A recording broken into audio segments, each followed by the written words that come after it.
बहुत बहुत धन्यवाद जो आप लोगों ने टीचर्स डे सेलिब्रेट करने में काफी योगदान दिया।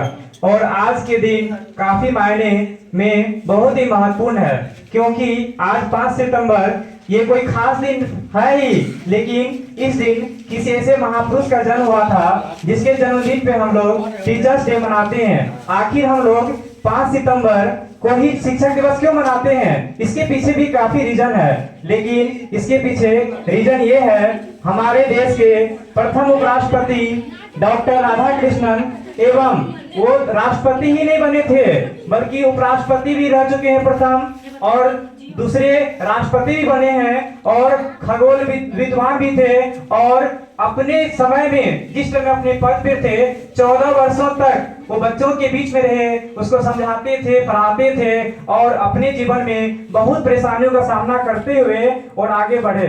और इसके पीछे यही उद्देश्य है कि 5 सितंबर 1888 ईस्वी को हमारे देश के महापुरुष का जन्म हुआ था। उनका नाम है डॉक्टर सर्वपल्लवी राधाकृष्णन, और उनका मृत्यु 23 अप्रैल 1975 को हुआ है। और इनके पीछे यह खासियत है कि जब वे हमारे देश के उपराष्ट्रपति बने थे, जब हमारा देश आजाद हुआ था, तो सभी विद्वानों ने यही सोचे कि ये राष्ट्रपति के पद पे रह करके इतने बड़ा काम किए, खगोलविद थे, एक आदर्श शिक्षक भी थे, और हमारे देश का जो प्रथम नागरिक होता है वो राष्ट्रपति होता है। अपने समय में वे बच्चों को जाकर उपदेश देते थे कि आजकल के समय में चाहे कोई भी जमाना हो, चाहे कोई भी युग हो, उसमें सबसे प्रथम यही होता है कि बच्चे का जन्म माँ देती है और पाल पोस के बड़ा करती है। लेकिन सिर्फ जन्म देने से, पाल पोस के बड़ा करने से हमारे बच्चों का विकास नहीं होगा, हमारे समाज का विकास नहीं होगा, हमारे देश का विकास नहीं होगा।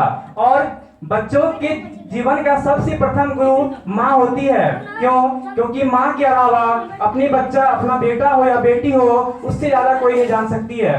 क्यों? इसीलिए कहा भी जाता है कि माँ मोबाइल में जो अलार्म लगाते हैं उससे भी ज्यादा फास्ट होती है। क्यों? अगर हम लोग कहीं जाते हैं, अपनी मम्मी को बोलते हैं, मम्मी का हमें 6 बजे कहीं जाना है, तुम हमें 5 बजे उठा देना, तो मम्मी का यही उद्देश्य रहता है कि मेरा बेटा या बेटी को लेट नहीं हो, समय से पहले उठा दे। और मम्मी क्या करती है, 4 बजे ही उठा देती है, बोलती बाबू लेट हो गया है, 6 बज गया है, जल्दी जगो।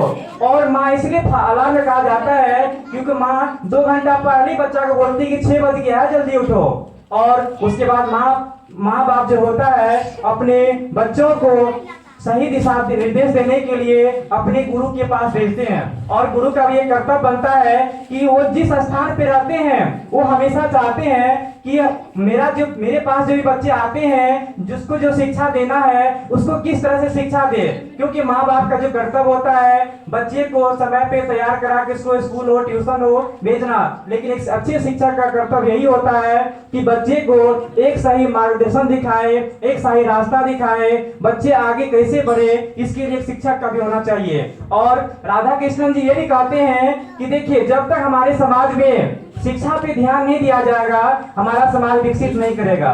और विकसित नहीं इसलिए करेगा क्योंकि एक शिक्षित व्यक्ति और एक अनपढ़ व्यक्ति में बहुत बड़ा फर्क होता है। मान लीजिए जिनकी माँ पढ़ी लिखी है, वो अपने बच्चा के बारे में जानती है कि पढ़ाई लिखाई क्या चीज होती है, लेकिन हम ये नहीं बोल रहे हैं कि जिनकी माँ पढ़ी लिखी नहीं है वो अपने बच्चा को नहीं पढ़ाते हैं। मेरी माँ भी पढ़ी लिखी नहीं है, लेकिन वो